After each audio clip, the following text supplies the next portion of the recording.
In today's video, I'm going to teach you how to put the visibility status of people on email using Microsoft Outlook. This is a straightforward process, but executing it correctly ensures that you can manage communications more effectively, seeing who is available and who is not. Let's dive into these steps and make sure you're all set up. First things first, you'll want to head over to the Outlook login page under Microsoft 365. If you're not familiar, this is where it all begins. Once you're on that page, click on the Sign In button. This step is pretty crucial because you can't really make any changes or access any features unless you're signed into your Microsoft 365 account. Once signed in, you'll be taken to the Outlook home. This is essentially your dashboard where you can access your emails, calendar, contacts, and more. It's kind of like the central hub for all your Outlook activities. From this page, what you need to do next is locate and click on the settings icon. This is often represented by a gear icon and is typically found on the upper right-hand side of your screen.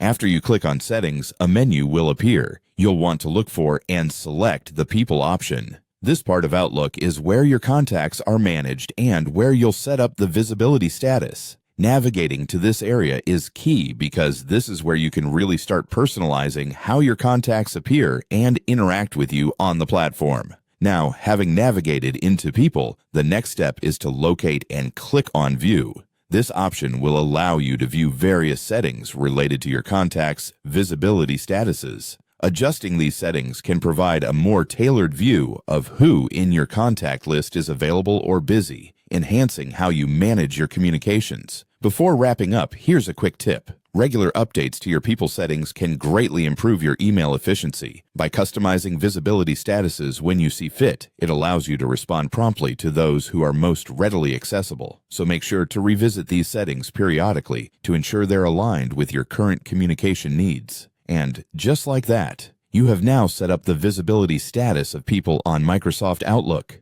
With these simple steps, you can enhance your email management experience and keep your communications smooth and organized. Thanks for watching, and I hope this walkthrough has been helpful. Make sure to subscribe for more tutorials like this one. See you next time.